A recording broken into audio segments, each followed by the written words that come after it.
बिस्मिल्लाहिर्रहमानिर्रहीम। अस्सलाम वालेकुम। I am Waqar Ahmed. Students, last lecture में हमने चैप्टर नंबर 7 को कंप्लीट किया था। आज हम चैप्टर नंबर 4 स्टार्ट करने जा रहे हैं। बेटा चैप्टर नंबर 4 जो है इसने हमारे मैथ की कंडीशंस को काफ़ी ज़्यादा चेंज किया। इससे पहले जो हमारे पास कंडीशन थी उसमें किसी और तरह से सोचा जाता था, लेकिन चैप्टर 4 आने के बाद मीन जो एनालिटिकल ज्योमेट्री है इसके आने के बाद मामला काफ़ी ज़्यादा चेंज हुए। तो आपकी बुक का है page number 179, introduction to analytical geometry. वैसे सबसे पहले हम इस चीज़ की तरफ जाते हैं, ज्योमेट्री क्या है। ज्योमेट्री के बाद हम आते हैं एनालिटिकल ज्योमेट्री क्या थी। बेटा ज्योमेट्री जो है इसको कहा जाता है measurement of earth, measurement of land.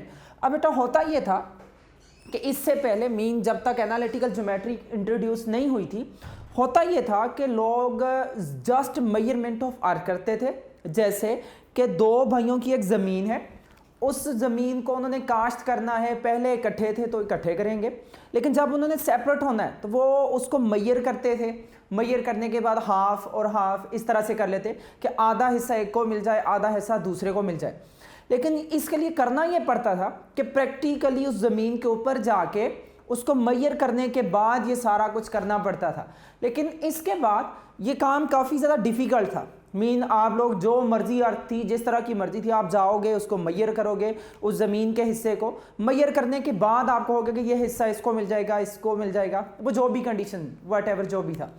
हुआ ये बेटा कि इसके बाद उन्होंने कहा क्यों ऐसा ना किया जाए कि कोई इस तरह से मामलात आएँ कि हम एक रूम में बैठ के, एक जगह पे बैठ के वो बैठे बैठाए उस ज़मीन की मेजरमेंट कर लें, बैठे बैठाए उसको देख लें कि कितने हिस्से में डिवाइड हो सकती है, किस तरह से डिवाइड हो सकती है। इसके लिए कंडीशन जो थी हमारे पास बेटा एनालिटिकल ज्योमेट्री इंट्रोड्यूस हुई। अब बेटा जो मेजरमेंट ऑफ अर्थ थी ये हमारा था बेटा एक साइंटिस्ट यूक्लिड ने ही मेजरमेंट ऑफ अर्थ का कॉन्सेप्ट दिया कि मेजरमेंट ऑफ अर्थ की जाती है, उसकी क्या तरतीब है, ये सारे मामला चलते थे। लेकिन उसके बाद जो हमारे पास बेटा एनालिटिकल ज्योमेट्री आई, इंट्रोडक्शन, या बेटा इसने क्या किया, अलजबरा को ज्योमेट्री के अंदर इंट्रोड्यूस कर लिया। अब हमारे माइंड में आता है कि अलजबरा किसी और तरह की चीज़ है, ज्योमेट्री कोई और चीज़ है, ये तो चीज़ें आपस में मिलती नहीं है, ये कैसे एक दूसरे के साथ मिल गए। बेसिकली हमारे पास बेटा जो ज्योमेट्री है, ज्योमेट्री में अर्थ की मेजरमेंट के साथ साथ उन्होंने वक्त के साथ साथ इस चीज़ को भी मेजरमेंट करना शुरू कर लिया कि हम एक ट्राइंगल को भी मेजर कर सकते हैं, इसके अलावा बेटा हम एक सर्कल को भी मेजर कर सकते हैं, हम एक स्क्वायर शेप को भी मेजर कर सकते हैं, हम रेक्टेंगल शेप को भी मेजरमेंट कर सकते हैं, पैरेललोग्राम जो भी है बेटा हम इनकी मेजरमेंट तो कर सकते हैं आसानी से। अगर हमें इसकी साइड लेंथ पता हो, या इसके बेटा वर्टेक्स पता हो, सर्कल की लेंथ पता हो, 2πr बेटा लेंथ होती है सर्कल की, जिसको हम सर्कमफ्रेंस का नाम देते थे 10th क्लास में। तो इनकी मेजरमेंट बेटा हमारे पास मेजरमेंट ऑफ अर्थ के साथ साथ जिसको हम ज्योमेट्री का नाम देते हैं, यूक्लिड ने बेटा इस चीज़ के लिए ये कॉन्सेप्ट पेश कर दिया।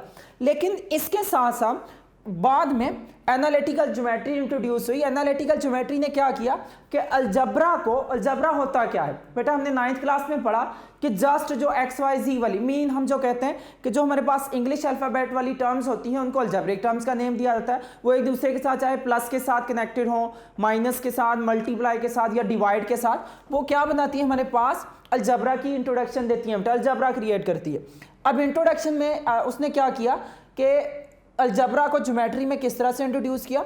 हमें माइंड में बेटा ये चीज़ तो समझ नहीं आ रही कि XYZ का जो रिलेशन है वो ज्योमेट्री के साथ क्या है। फॉर एग्जांपल हम जानते हैं बेटा एक लाइन क्या होती है, लाइन की इक्वेशन हम बेटा ये 9th क्लास में भी पढ़ चुके हैं, चैप्टर नंबर 8 में y = mx + c जहाँ पे पढ़ा था। इसके बाद फर्स्ट ईयर में भी हम लाइन के हवाले से बेटा पढ़ते हैं कि इक्वेशंस जो भी होती हैं लीनियर इक्वेशन, वो लीनियर इक्वेशन एक लाइन को बेटा बताती हैं। चैप्टर 2 में भी बेटा इसके हवाले से थोड़ा सा कॉन्सेप्ट लिखा हुआ है फर्स्ट ईयर में।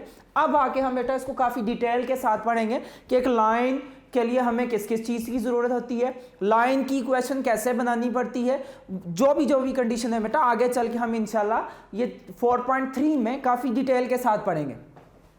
अब बेटा जो एनालिटिकल ज्योमेट्री थी ये होती क्या है, ये एक ब्रांच ऑफ मैथमेटिक्स है that use algebra to help in the study of geometry. ये बेटा अलजबरा को यूज करके स्टडी कर बेटा बहुत ज्यादा हेल्प करती है कि आप ज्योमेट्रिकल शेप को किस तरह से स्टडी कर सकते हो। It help to understand geometry and allow you to describe geometrical figure. बेटा ये ज्योमेट्री को समझने के साथ साथ ज्योमेट्रिकल फिगर को भी डिस्क्राइब करती है। अब बेटा इसके बाद हमारे पास क्या था, by mean of algebraic equation and it allow you by using algebra to draw picture of algebraic equation. अब हमारे माइंड में ये आता है कि लाइन से हमारे पास लाइंस बनी है बेटा, 1 है, 2 है, 3 है, 4 है, 6 है। अब लाइन की मदद से अलजेब्रिक पिक्चर ये ट्राइंगल लाइन से कैसे बन सकती है, या सर्कल, चलो हम कह सकते हैं सर्कल की फिगर के लिए थोड़ा सा हो सकता है। अब इसके लिए भी है बेटा, लेकिन हम आगे चल के देखेंगे ट्राइंगल कैसे बन सकती है, एक स्क्वायर शेप कैसे बन सकती है, रेक्टेंगल कैसे बन सकती है, पैरेललोग्राम कैसे बन सकती है। फॉर एग्जाम्पल मैं आपको बेटा सिंपल सी एग्जाम्पल देता हूँ। अगर एक लाइन की इक्वेशन होती है ax plus B Y plus का c इज इक्वल टू 0, ये आगे जाके इंशाल्लाह आपको याद भी हो जाएगी, बड़ी डिटेल से पढ़ेंगे। पता ये एक लाइन थी हमारे पास, ये लाइन नंबर 1 थी, इसी तरह से ये दूसरी लाइन थी बेटा, ये लाइन नंबर 2 थी। याद रखिएगा लाइन बेटा दोनों कॉर्नर से आगे को चलती जाती है। ये लाइन नंबर क्या थी, 3 थी।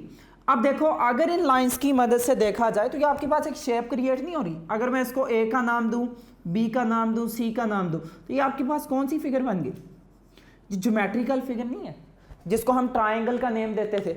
यूज हमने लाइन को किया, जो हमारे पास फिगर क्रिएट हुई, जो पिक्चर बनी बेटा वो किसकी आ गई, एक ट्राइंगल की। मीन अलजबरा ने हमारे लिए आसानी कर दी कि आप अलजब्रिक इक्वेशन का यूज करके एक ट्राइंगल बना सकते हो। इसी तरह से बेटा मैं स्क्वायर शेप भी बना सकता हूँ, इसी तरह से रेक्टेंगल, पैरेललोग्राम, ये कंडीशन बेटा आपके पास बन सकती हैं। मीन वो अकॉर्डिंग टू सिचुएशन बेटा वो तरतीब देखी जाएगी। अगर बेटा देखूं तो ये आपके पास अगर ये जो 4 पॉइंट बनते हैं इसको हम नेम दे देते हैं, इसको ए का, बी का, सी का, डी का, तो आपके पास ये क्या तरतीब बन रही है, एक पिक्चर बन रही है जिसको हम क्या नेम देते हैं, स्क्वायर का। लेकिन हमने यूज क्या किया, लाइंस को। मैं कहता हूँ ये लाइन नंबर अगर 1 है, 2 है, लाइन नंबर 3 है और ये लाइन नंबर 4, हमने यूज किया लाइंस को, लेकिन पिक्चर किसकी बन गई, एक स्क्वायर शेप की। इसी तरह से रेक्टेंगल, पैरेललोग्राम, आगे पिक्चर बन सकती है बेटा। मीन हम ये कहते हैं कि हम बेटा ज्योमेट्री के लिए यूज किसको कर रहे हैं, अलजबरा को कर रहे हैं। लेकिन ये इंट्रोड्यूस करवाने वाला शख्स जो था वो कौन था बेटा, रेने डिकार्ट। रेने डिकार्ट ने बेटा इसका कॉन्सेप्ट दिया कि आप ज्योमेट्री के अंदर, ज्योमेट्रिकल फिगर के अंदर आप अलजेब्रिक इक्वेशन को भी यूज कर सकते हो। अलजेब्रिक इक्वेशन का यूज करके आप लोग बेटा ज्योमेट्रिकल फिगर बेटा बना सकते हो, उनकी डिटेल पढ़ सकते हो, बाकी सारी इसकी कंडीशन आ सकती है बेटा। ये एनालिटिकल ज्योमेट्री की आप बेटा डेफिनेशन कहें या उसका कॉन्सेप्ट कहें, ये उसकी कंडीशन है। नीचे मैंने बता दिया कि ज्योमेट्री को इंट्रोड्यूस करने वाला था यूक्लिड।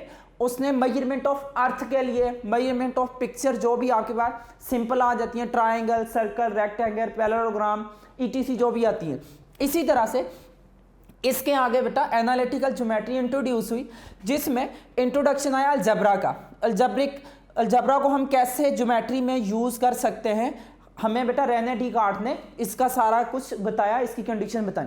अब बेटा आगे जाके हम इसको कॉन्सेप्ट के तौर पे पढ़ेंगे। एक मैं आपको थोड़ा सा कंडीशन बताता हूँ। एक रात बेटा रेने डिकार्ट अपने रूम में लेटा हुआ था, तो इसने इस चीज़ पे सोचना शुरू कर दिया कि एक मकड़ी बेटा, जिसको हम स्पाइडर भी कहते हैं, वो अपनी पोजीशन से आगे पीछे मूव कर रही थी। तो उसने सोचा यार कि देखो ये कभी स्ट्रेट लाइन में चल रही है, कभी एक तरफ को चली जाती है, कभी दूसरी तरफ को चली जाती है, आगे पीछे जिधर भी बेटा मूव कर रही थी। उसने सोचा कि हम मैथमेटिकली इसको कैसे डिस्क्राइब कर सकते हैं, मैथ इसके हवाले से क्या कहता है। तो अगर देखा जाए फॉर एग्जाम्पल, अगर वो एक स्ट्रेट लाइन के ऊपर मूव कर रही है बेटा, मैं कहता हूँ इन पॉइंट्स के ऊपर, ये तो स्ट्रेट लाइन बन जाएगी कि इन पॉइंट्स के ऊपर वो मूव करती जा रही है। लेकिन जैसा ही वो आगे पीछे पॉइंट से हट जाएगी, आगे को चली जाएगी, पीछे आ जाएगी, जैसे बेटा मूव करती जाती है। तो इसके लिए वो कहता है ये पोजीशन हम कैसे डिस्क्राइब करें, कि अगर एक लाइन बनेगी उसके लिए तो हम कर सकते हैं, इससे डिफरेंट पॉइंट्स बनेंगे। जैसे फॉर एग्जांपल मैं कहता हूँ कि इस पॉइंट के बाद यहाँ पे आ गई थी, स्ट्रेट चली गई, फिर बेटा ऊपर वाली लाइन पे चली गई, फिर यहाँ पे नीचे आ गई, फिर साइड पे चली गई। ये डिफरेंट जो कंडीशन आती हैं, ये जो डिफरेंट पॉइंट्स बनते हैं, उसने इस चीज़ पे सोचना शुरू किया कि इसको हम किस तरह से डिस्क्राइब करें। तो उसके माइंड में बेटा ये वर्किंग चलते चलते ख्याल आया कि इसके बाद हम इस तरह की तरतीब दे सकते हैं। जैसे फॉर एग्जांपल कि उसने कहा कि 2 परपेंडिकुलर लाइन ड्रा करें उन परपेंडिकुलर लाइंस को बेटा बाद में जाके इस पे काफ़ी वर्किंग की गई, उसके बाद इनको नाम दिया गया कि ये एक लाइन है बेटा एक्स और एक्स नेगेटिव, फिर बेटा दूसरी परपेंडिकुलर लाइन थी वाई ओ वाई का नेगेटिव पॉइंट। अब इस पे जब बात की गई कि अगर वो एक लाइन पे मूव कर रही थी, जैसे मैं कहता हूँ ये 1 हो गया, उसके बाद ये 0.2 पे चली गई, 0.3 पे, 0.4 पे, 0.5 पे, अगर वो इसको बेटा ओरिजिन मान लिया गया, तो अगर वो आगे की तरफ को चल रही है, ये जो ओ पॉइंट होता है बेटा ये आपको पता भी है, जहां पे दो परपेंडिकुलर लाइन एक दूसरे को इंटरसेक्ट करती हैं, ये ओरिजिन होता है ओ इंटू 0,0, ये ओ है, ये 0 नहीं है। ये ऐसा पॉइंट होता है बेटा जिसमें एक्स और वाई दोनों आपस में हमेशा इक्वल आते हैं। हम बेटा दो टो कह सकते हैं कि कहां पे एक्स और वाई इक्वल होते हैं, ओरिजिन पे हमेशा इक्वल होते हैं। इसके अलावा जो जो कंडीशन आएंगी अभी मैं साथ साथ एक्सप्लेन करता हूं। आगे बेटा ओरिजिन से राइट तरफ चले तो वो पॉजिटिव पॉइंट, और जब वो लेफ्ट तरफ आए तो उसको क्या नेम दिया गया, नेगेटिव पॉइंट का, -1 -2 -3 ETC कंडीशन आ गई। इसी तरह से जब इस पॉइंट से ऊपर जाना शुरू किया तो उसने कहा इसको पॉजिटिव नंबर दे देते हैं, 1 2 3 4, ये आगे को चलता जाता है बेटा। अगर इस पॉइंट से नीचे आना शुरू किया तो इसको नेगेटिव वैल्यू का नाम देना शुरू कर देते हैं, -1 -2 -3, जो भी आगे को कंडीशन चलती है। अब बेटा ये याद रखिएगा, ये आपकी चॉइस है कि ये जो 1 2 3 है आप लाइन के नीचे भी लिख सकते हैं, इसको लाइन के ऊपर भी लिख सकते हैं, इससे कोई फर्क नहीं पड़ेगा कि आप लाइन के ऊपर लिख रहे हैं या लाइन के नीचे लिख रहे हैं। राइट तरफ एक्स एक्सिस पॉजिटिव, लेफ्ट तरफ नेगेटिव, अपर वाई पॉजिटिव और लोअर वाई क्या होगा, नेगेटिव होगा। ये आप लोग चैप्टर 5 में सीख भी चुके हैं। अब उसने कहा फॉर एग्जांपल कि ये इस लाइन के ऊपर चलती जा रही थी कि 0.1 पे आ गई, 0.2 पे, 0.3 पे, 0.4 पे। ग्राफ पेपर जब आपके सामने हो, शीट हो, तो उससे ज़्यादा आसानी होती है बेटा।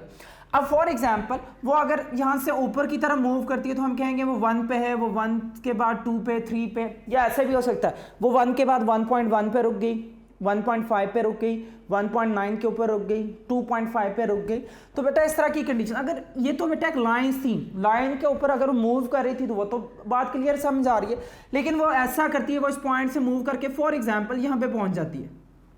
अब इस पॉइंट को क्या नेम दिया जाए, इस चीज़ पे जब वर्किंग की गई तो बाद में देखो हमें तो बड़ा आसान सा लगता है, हम चैप्टर 5 में इजीली ग्राफ बना लेते हैं, बात खत्म हो जाती है। तो बेटा बेसिकली होता यह है कि किसी भी पॉइंट पे जब आप ग्राफ बना रहे हो या बेटा एक प्लेन के ऊपर पॉइंट हो तो आप सिर्फ दो लाइंस ड्रा कर सकते हैं। कौन कौन सी, एक परपेंडिकुलर और दूसरी पैरेलल, परपेंडिकुलर और पैरेलल लाइन ड्रा कर सकते हैं। इसके अलावा वो ग्राफ बनाते हुए बेटा जो स्लांट लाइन आती है वो आप कर सकते हो, लेकिन इसके अलावा आप लोग बेटा जब पॉइंट्स को ज्वाइन करते हो, जैसे मैं यहाँ से अगर परपेंडिकुलर एक ड्रा करूँ तो ये बेटा ऑलमोस्ट हम कह सकते हैं ये कौन सा पॉइंट बन रहा है, 2, जहाँ पे x की वैल्यू है 2 और y की वैल्यू भी क्या है 2। तो इस पॉइंट का नेम दिया गया कि वो जो स्पाइडर या बेटा जो मकड़ी थी वो किस पॉइंट पे पहुंच गई, 2,2 के ऊपर। यहां से जाके फिर बेटा आगे इसकी तरतीब आगे को चलती गई कि हम ग्राफ पे वो बेटा फॉर एग्जांपल वो रूम के छत पे जहां जहां पे थी उसको हम पॉइंट नेम दे सकते हैं, ये 1 पे है, ये 2 पे, ये 3, ये 4, जहां पे भी वो पहुंच गए। अब बेटा इसके साथ साथ आगे को बेटा ये चलते गए तो वो कंडीशन सारी दरियाफ्त होती गई। ये याद रखिएगा। हम बेटा अब इससे थोड़ा सा हटके कॉन्सेप्ट देखते हैं कि ये क्वाड्रेंट जो हमारे पास दो परपेंडिकुलर लाइन आती हैं, ये क्या करती हैं। ये बेसिकली बेटा एक प्लेन को 4 हिस्सों में डिवाइड करती हैं। इसको नाम दिया जाता है बेटा फर्स्ट क्वाड्रेंट का, इसको नेम दिया जाता है सेकंड का, एंटी क्लॉक चलना बेटा, इसको नेम दिया जाता है थर्ड क्वाड्रेंट का, और इस वाली जगह को नेम दिया जाता है क्वाड्रेंट नंबर 4 का। ये 4 क्वाड्रेंट हमारे पास बेसिकली बन जाते हैं। अब इन्हीं को लेके फॉर एग्जांपल मैं कहता हूं आप लोग बेटा x वाली लाइन के ऊपर मूव करना शुरू कर लो, वो सिर्फ x की वैल्यू है। अब यहां से आगे बेटा तरतीब चलती गई कि आप लोग ऐसा करो, बताओ कि x = 2 कहां पे होगा, 3 कहां पे होगा। ये कंडीशन हम इजीली बताने के काबिल हो गए। उसके बाद बेटा कहा जाए कि इसका ग्राफ ड्रा करो कि सिर्फ x = 2 का ग्राफ क्या होगा, सिर्फ x = 3 का ग्राफ क्या होगा। तो आपके माइंड में क्या आएगा कि ये जो पॉजिटिव वैल्यू है ये किस तरफ का है, राइट तरफ। तो हम इसको नेम देते हैं बेटा राइट को, राइट हाफ प्लेन, जहां पे x एक्सिस क्या होता है पॉजिटिव, और x एक्सिस पॉजिटिव कहां पे होता है क्वाड्रेंट नंबर 1 और क्वाड्रेंट नंबर 4 पे। और बेटा जो लेफ्ट साइड है इसमें क्वाड्रेंट नंबर 2 और क्वाड्रेंट नंबर 3 आता है, यहाँ पे x एक्सिस क्या होता है नेगेटिव होता है। मीन क्वाड्रेंट नंबर 1 में एक्स एक्सिस पॉजिटिव, इसके अलावा क्वाड्रेंट नंबर 4 में एक्स एक्सिस क्या होता है, पॉजिटिव होता है। बेटा पॉइंट्स की फॉर्म में लिखे जाते हैं, अब उस पॉइंट्स को मैं क्लियर कर रहा हूं कि किस तरह से हम लिखते थे या क्या कंडीशन थी। इसी तरह से क्वाड्रेंट नंबर 2 में एक्स एक्सिस नेगेटिव और क्वाड्रेंट नंबर 3 में भी एक्स एक्सिस क्या है, नेगेटिव है। तो बेटा यहां से ये तरतीब बनना शुरू होगी कि जो वर्टिकल लाइन है, वर्टिकल लाइन राइट और लेफ्ट हाफ प्लेन क्रिएट करती है। इसी तरह से जो हमारे पास हॉरिजॉन्टल लाइन है एक्स एक्सिस, ये अपर हाफ और लोअर हाफ क्रिएट करती है। अपर हाफ हमारे पास देखा जाए बेटा वाई एक्सिस पॉजिटिव है, जो शो करता है क्वाड्रेंट नंबर 1 और क्वाड्रेंट नंबर 2 को। अगर लोअर हाफ देखा जाए वाई एक्सिस नेगेटिव है, जो शो करता है क्वाड्रेंट नंबर 3 और क्वाड्रेंट नंबर 4 को। अब यहां से देखो बेटा एक तरतीब बनती जा रही है। हम यहां से कह सकते हैं कि क्वाड्रेंट नंबर 1 और क्वाड्रेंट नंबर 3 में एक्स और वाई दोनों आपस में इक्वल होते हैं। देखो इक्वल नहीं है, मीन एक्स इक्वल कहां पे, अब ये जरूरी नहीं है बेटा, ये वर्डिंग महदूद सी है कि ये इक्वल होते हैं। अब इक्वल के लिए भी थोड़ा सा होगा, जैसे आपको यहां पे नजर आ रहा है एक्स भी 2 है और वाई भी 2। इसी तरह से इनके साइन का कह सकते हो बेटा कि हम साइन के लिहाज से 100% कह सकते हैं कि इनके साइन सेम होते हैं, लेकिन वैल्यू के लिहाज से जरूरी नहीं है कि फर्स्ट और थर्ड क्वाड्रेंट में एक जैसे ही होंगे। हाँ ये जरूरी हो सकता है कि बेटा कि x1 हो जाए y2 हो जाए, x1 हो जाए y3 हो जाए, यहाँ पे इक्वालिटी नहीं आएगी। लेकिन उमूमन जब हमें कहा जाता है कि बताओ x और y कहाँ पे इक्वल होंगे, तो हम कहते हैं ओरिजिन के अलावा फर्स्ट और थर्ड क्वाड्रेंट में x और y क्या हो सकते हैं, आपस में इक्वल हो सकते हैं। इसी तरह से हमें कहा जाए कि x और y के साइन ऑपोजिट कहाँ पे होते हैं, तो देखो आपको यहाँ पे नजर आ रहा है ऑपोजिट साइन सेकंड क्वाड्रेंट और फोर्थ क्वाड्रेंट में इन दोनों के साइन क्या आते हैं, ऑपोजिट आते हैं। ये याद रखिएगा बेटा, जब हम पॉइंट्स की फॉर्म में लिखते हैं तो x को हम कहते हैं, x को नेम दिया जाता है एब्सीसा का और y को नेम दिया जाता है ऑर्डिनेट का। जब ये दोनों मिलते हैं, एब्सीसा और ऑर्डिनेट मिलते हैं, तो इसको नेम दिया जाता है बेटा कोऑर्डिनेट का। कोऑर्डिनेट्स प्लेन हमारे पास क्रिएट हो जाती है कि एक्स एक्सिस और वाई एक्सिस वाली प्लेन। इसी का कॉन्सेप्ट भी बेटा हमें रेने डिकार्ड से ही मिलता है। ठीक हो गया। अब इसके बाद देखिएगा बेटा, फॉर एग्जांपल मैं डिस्कस करता हूं ये रियल लाइन को, तो आपको यहां पे कंडीशन क्या नजर आ रही है। मैंने तो कहा बेटा कि फर्स्ट क्वाड्रेंट में एक्स कोमा वाई होता है, मीन चाहे वो 2 2 था इक्वल हो जाएंगे, 3 3 इक्वल हो जाएगा, 4 4 इक्वल हो जाएगा, 5 5, लेकिन जरूरी नहीं है इक्वालिटी हो। लेकिन जब इक्वल आएंगे, जैसे 1 1 के इक्वल हो जाएगा, 2 2 के इक्वल हो जाएगा, 3 3 के इक्वल हो जाएगा, तो हमें यहाँ से एक ऐसी लाइन मिलेगी, ये वो लाइन होगी बेटा जो फर्स्ट क्वाड्रेंट में एक्स और वाई को इक्वल बनाएगी। इसी तरह से हम यहाँ से ये कह सकते हैं बेटा कि -1 के साथ मिल गया, इसी तरह से -2 के साथ मिल गया, -3 के साथ। तो बेटा क्वाड्रेंट नंबर 1 और क्वाड्रेंट नंबर 3 को जो लाइन बाइसेक्ट करती है, बाइसेक्ट कहा जाता है, दो इक्वल पार्ट्स में डिवाइड करती है, वो ऐसी लाइन होती है जिसमें एक्स और वाई दोनों क्या होते हैं, इक्वल। अब माइंड में आ रहा होगा यहाँ पे तो एक्स और वाई हमने इक्वल लिख दिया, तो इसमें तो दोनों माइनस है, तो माइनस को बेटा जब हम इक्वल करते हैं तो ये माइनस माइनस कैंसिल हो जाएगा, तो ये भी वो कंडीशन देगा कि ये x इज इक्वल टू क्या होगा, y होगा। इसी तरह से अगर हम सेकेंड क्वाड्रेंट को देखें, उसमें देखो अगर x और y को देखा जाए, ये पॉइंट क्या बनेगा, x -1 y +1। बेटा पहले x की वैल्यू हमेशा और बाद में y की, फिर बेटा x -2 y2, x -3 y3। ये एक ऐसी लाइन बन रही है बेटा जो सेकंड क्वाड्रेंट को बाइसेक्ट करेगी।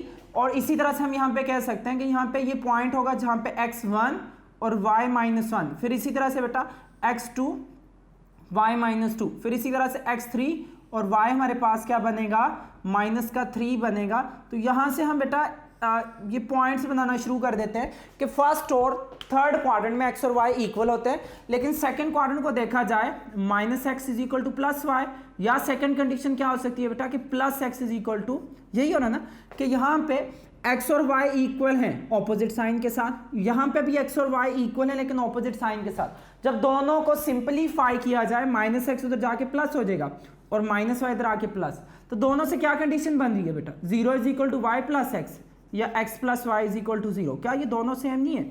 हम कह सकते हैं कि यहाँ पे एक ऐसी इक्वेशन बनेगी जिसमें क्या हमारे पास आएगा x plus Y is equal to 0। तो इक्वेशन क्वाड्रेंट 1 और 3 x और y इक्वल आते हैं, क्वाड्रेंट नंबर 2 और क्वाड्रेंट नंबर 4 में ये दोनों पे बेटा x और y इक्वल होते हैं, लेकिन विद साइन ऑपोजिट के लिए बेटा। अगर मैं क्वाड्रेंट 1 को देखूं उसमें x is equal to Y था, अगर क्वाड्रेंट 3 को देखूं तो x is equal to minus Y, लेकिन जब सिंप्लीफाई किया जाए तो यहाँ पे क्या हो जाएगा, x और y दोनों आपस में इक्वल आ जाएंगे। अब इसके बाद बेटा जो कंडीशन चल रही थी,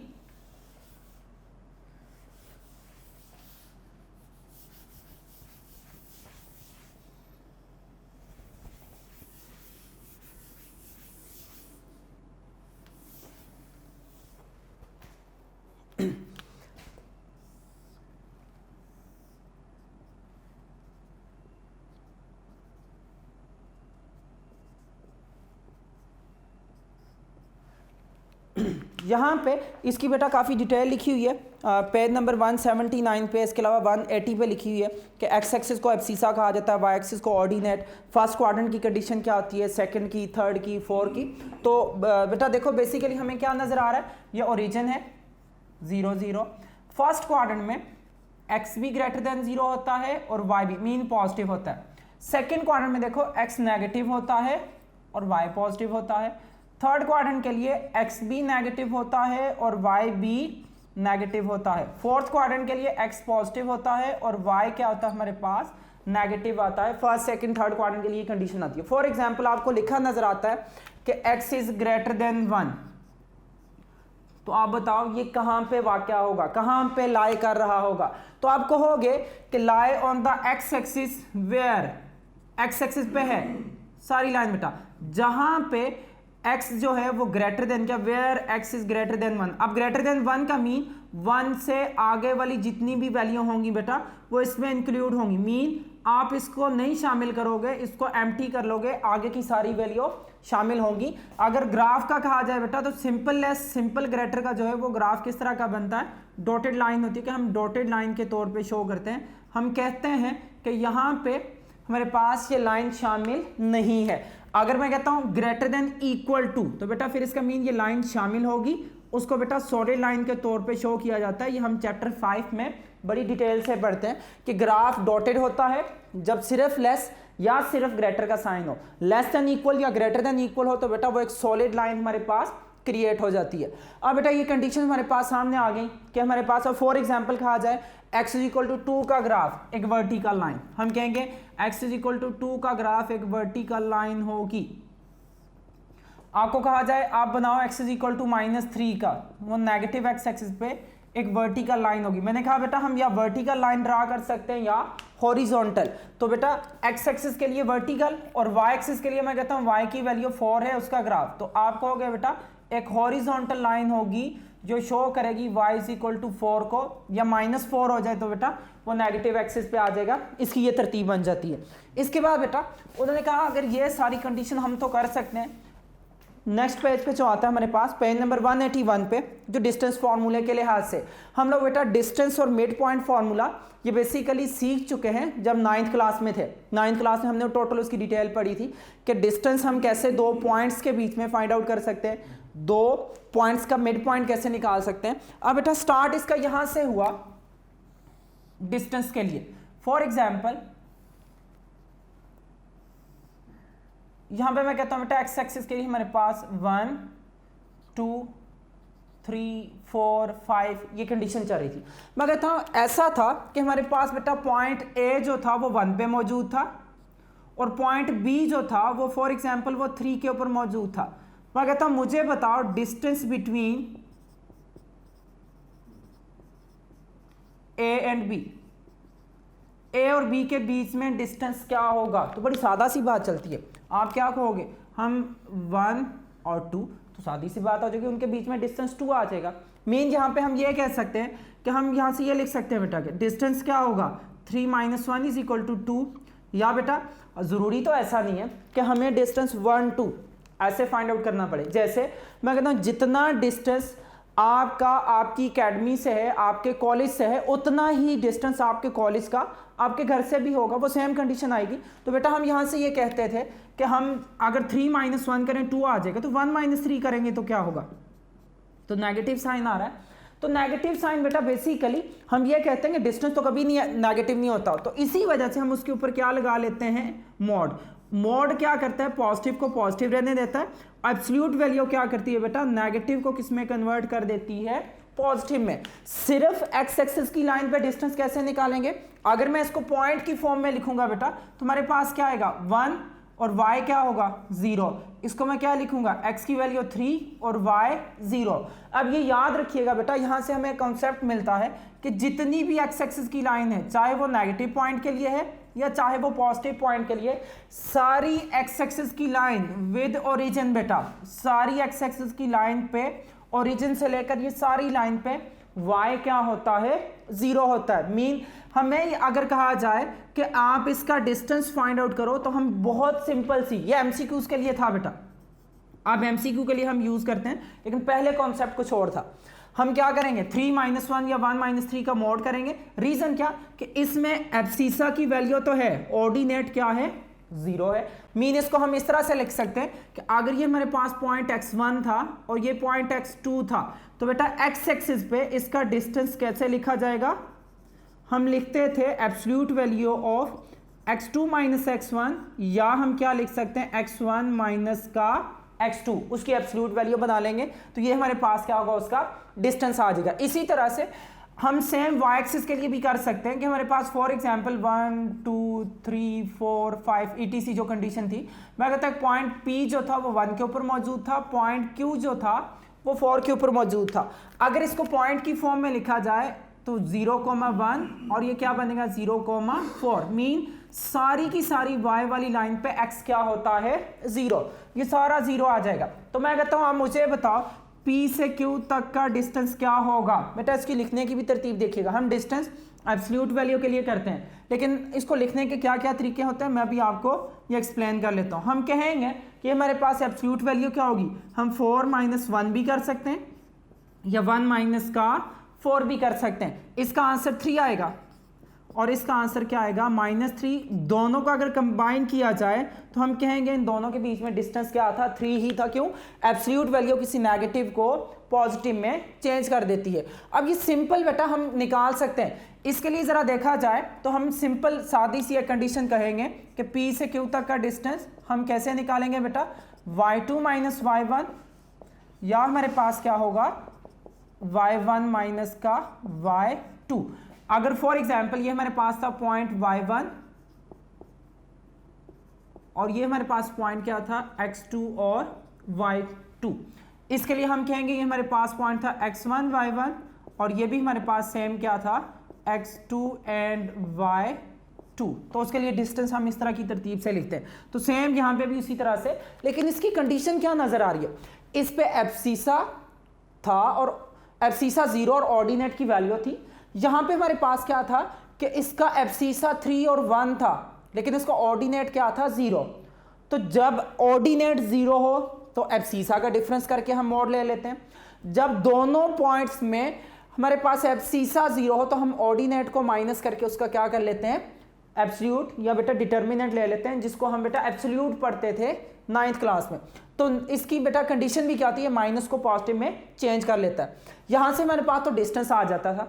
इसी चीज को आगे शिफ्ट किया गया जो हम 9th में डायरेक्टली पढ़ा करते थे कि आप ये बताओ कि अगर किसी जगह पे किसी पॉइंट पे, फॉर एग्जांपल मैं कहता हूं आप यहां पे बताओ कि x की वैल्यू हो 3, तो ये पॉइंट बन रहा है, और y की वैल्यू हो 2, और इसी तरह से एक दूसरा पॉइंट था, मैं कहता हूं जहां पे x की वैल्यू थी, फॉर एग्जांपल इसी पॉइंट को हम कह देते हैं बेटा कि x की वैल्यू हमारे पास क्या थी 2 और y की वैल्यू 4।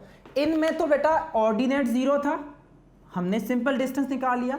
इन दोनों के लिए एब्सिसा 0 था, हमने सिंपल डिस्टेंस निकाल लिया। अगर दोनों पॉइंट्स में, जैसे ये पॉइंट मैं कहता हूं x1 y1 है और ये वाला पॉइंट क्या है x2 y2, तो हम डिस्टेंस का फॉर्मूला कैसे यूज करेंगे, उसके लिए बेटा बेसिकली ये बाकायदा तौर पे 181 पे प्रूव भी है इसका कि डिस्टेंस फार्मूला कैसे प्रूव किया जाता है, लेकिन इसकी ज़रूरत नहीं है बेटा। हम लोग बस स्मार्ट सिलेबस के अकॉर्डिंग जस्ट हमने याद भी किया हुआ है कि इसका फार्मूला क्या है, आसानी से इसकी समझ आ जाएगी। तो हम इस कंडीशन के लिए क्या लिखा करते थे कि अगर हमें 2 पॉइंट्स गिवन हो, उन 2 पॉइंट्स का डिस्टेंस निकालना हो तो हम उसका डिस्टेंस कैसे निकालेंगे। फॉर एग्जाम्पल एक पॉइंट ए था, वो था बेटा x1 y1, और एक पॉइंट बी था x2 y2।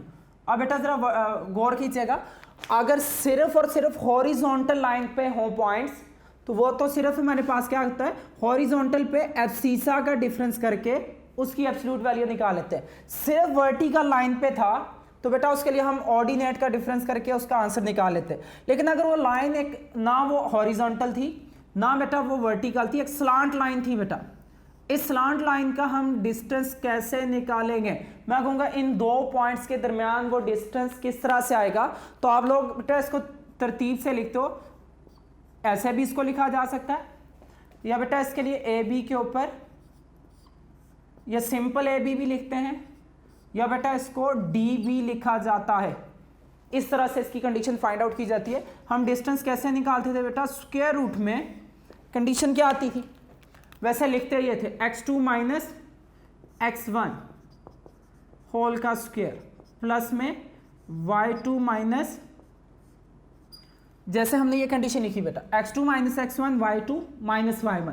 अब एब्सोल्यूट वैल्यू भी लगा सकते हैं, या बेटा आप इस पे ब्रैकेट भी यूज कर सकते हैं, दोनों का मीन एक होता है। या आप इसको ऐसे भी लिख सकते हैं बेटा y1 minus y2 whole square और प्लस में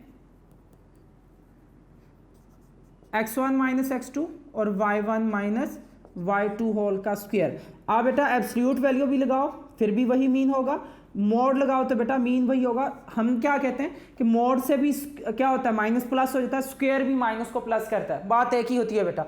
आपकी मर्जी, आप x2 को पहले x1 को बाद में लिख लो, y2 को पहले y1 को बाद में लिख लो, इससे कोई फर्क नहीं पड़ेगा। क्यों, स्क्वायर की वजह से माइनस किस में शिफ्ट हो जाएगा, प्लस में। डिस्टेंस कभी नेगेटिव नहीं होता।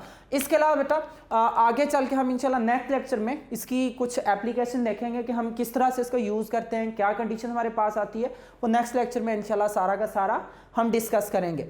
आगे में इसके प्रैक्टिकली क्वेश्चन हम किस तरह से करेंगे, वो पिक्चर या डायग्राम पे इसको कैसे शिफ्ट किया जाता है इन पॉइंट्स को, वो सारा, और मिड पॉइंट कैसे निकालते हैं वो डिटेल से हम पढ़ेंगे। आप बेटा इसके कॉन्सेप्ट को अच्छी तरह से समझिएगा। अब जो क्वेश्चन में यूज़ होने वाली कंडीशन है वो हम इंशाल्लाह साथ साथ डिटेल से डिस्कस करेंगे। बेटा ये था आज का हमारा लेक्चर। नेक्स्ट लेक्चर में इंशाल्लाह आपसे मुलाकात होगी। तब तक के लिए बेटा अल्लाह हाफिज़, अस्सलाम वालेकुम रहमतुल्लाहि व बरकातहू।